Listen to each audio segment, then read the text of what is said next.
Hello and welcome to the Somatic Movement and Mindset podcast with me, Clinical Somatic Educator and founder of Total Somatics, Heidi Hadley. The Somatic Movement and Mindset podcast has been designed to help you gain a deeper understanding to how your mind and body work. You will learn about your amazing mind and body and why over time you can feel pain, recurring injuries and poor posture. Within this podcast, I will teach you why this doesn't have to be your future or the norm for you. Would you like to learn how to reduce pain, move freely, and gain a new lease of life? Let's get started. Hello and welcome back.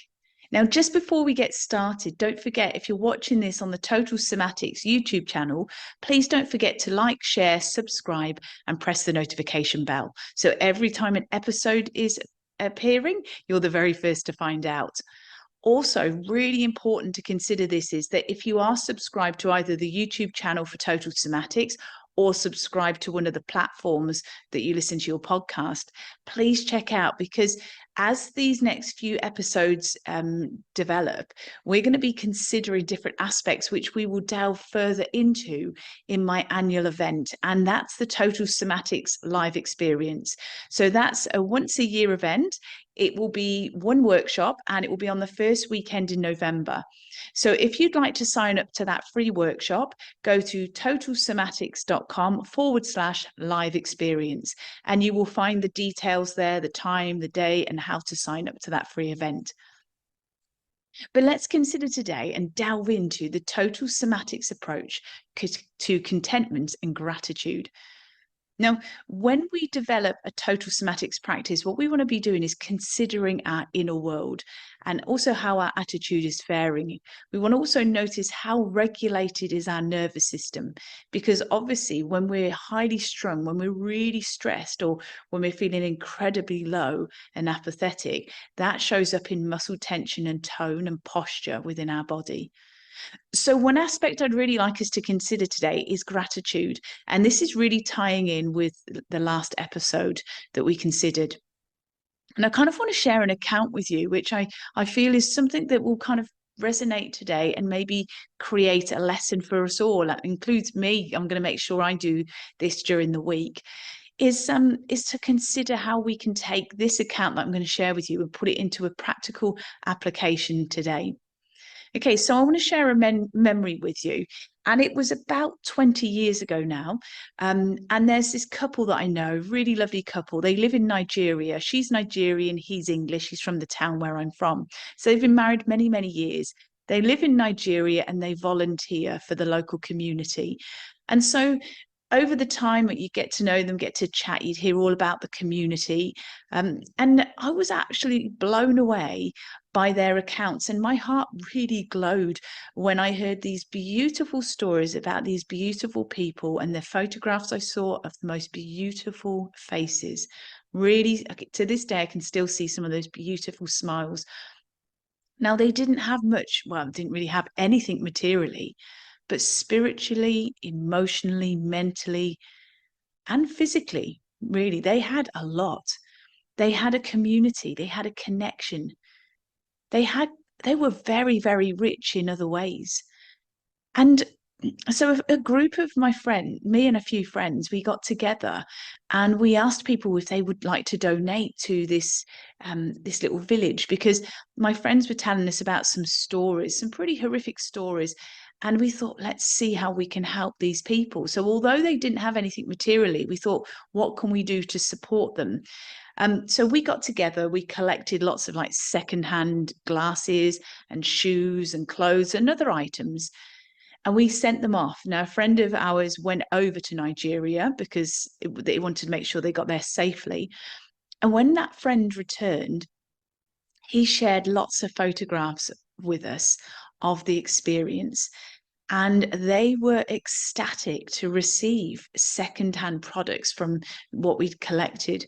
You know, that over 20 years ago, that had a massive impact on me at the time. And that's when I realized that rich countries and rich societies, they've focused so much on the material acquisition, you know, really wanting to get things. It's like a striving after something, but there's this void still.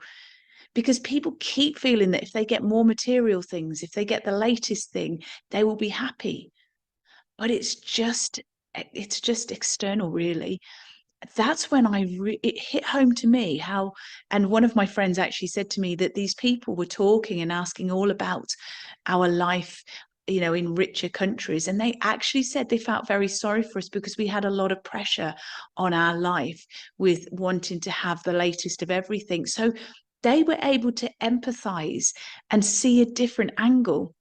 Isn't that interesting? So they showed a great deal of compassion and empathy for we that are in these richer countries, because we have often lost that connection and that community. And many of us can be like those lone wolves, just being in our own little world. And as we know, loneliness is huge. It's a huge impact in this richer society, whereas they had their communities, they had that connection. And so really, what came jumping out at me after seeing the photos, talking to my friends that have lived there for years, and my friend who came back from there, is the deep gratitude that they have for simple things in life. They have that human connection. They dance, they move. If you watch the beginning of my podcast, you'll see that lady, that lovely like African lady dancing. I put that in because when you see people moving and dancing, it shifts their nervous system. It keeps everything vibrant, keeps their cells of every cell in their body shimmering and vibrating with positivity and vitality. And that's what they have. They have this human connection. They have this energy, this movement, this tribal feel that there's a closeness there, a love, kindness, empathy. And so they give of their time and their energy to people within their communities, which is something that can get lacking in our life. And so as we learn from that situation of how we can look at contentment and we can look at gratitude for us today, sometimes we feel it's about feeding ourselves or getting ourselves the latest thing. But can I ask you to kind of step out from that mindset and then consider how we can allow, as we learned in the previous episode, how our brain and our heart can have that cohesion or that coherence and that rhythm, so that what we actually do is look more to how we can create this contagion of compassion and kindness and love and empathy rather than keeping it to ourselves. Could we look at how we can be more like giving? And so when I say that, what I'd like us to consider for this week as a total somatics approach is looking at ways that we can give of ourselves. It doesn't have to be a financial thing. It could be listening to somebody and being non-judgmental, just listening, allowing them to be noticed. It could be maybe on your walk with your dog or on the way to work, or maybe in the supermarket. If you go at certain times and you recognize people there quite often, maybe smiling and saying hello, because you don't know what is going on in other people's lives. And that acknowledgement could be really big to somebody else.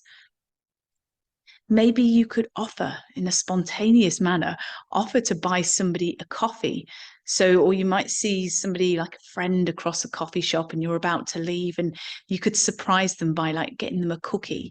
And then as you leave, telling the staff member, could you just take that cookie over to them when I've left? It could be something like that. So it's like a bit of fun, a bit of like spontaneity, really.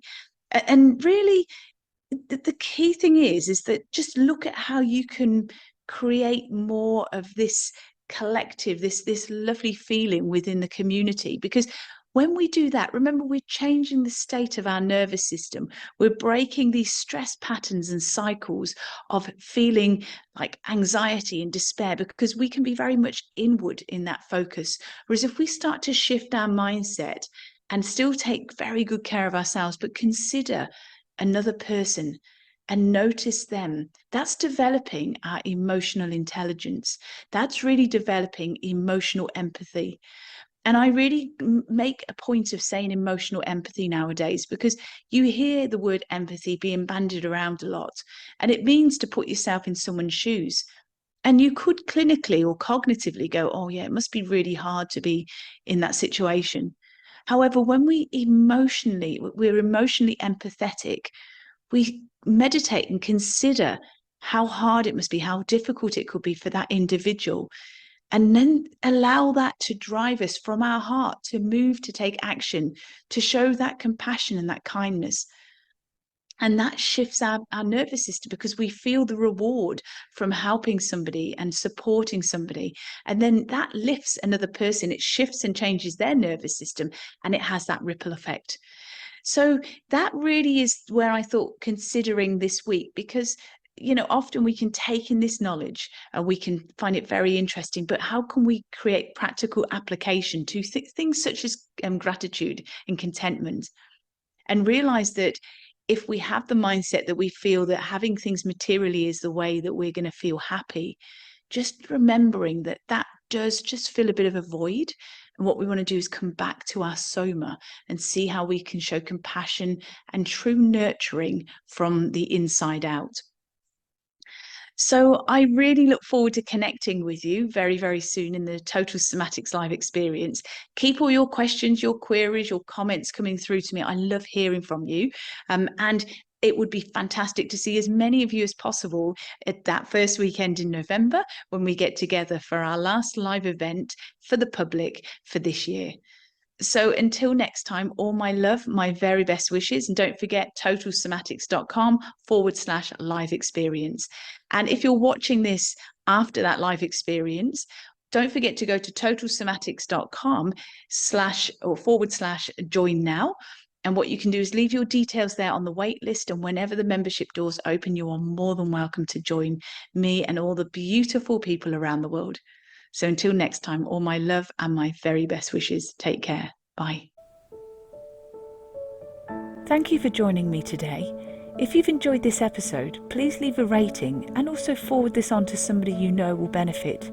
To learn more about pain relief, plus how to improve your health and well-being, go to totalsomatics.com. Until next time, take care.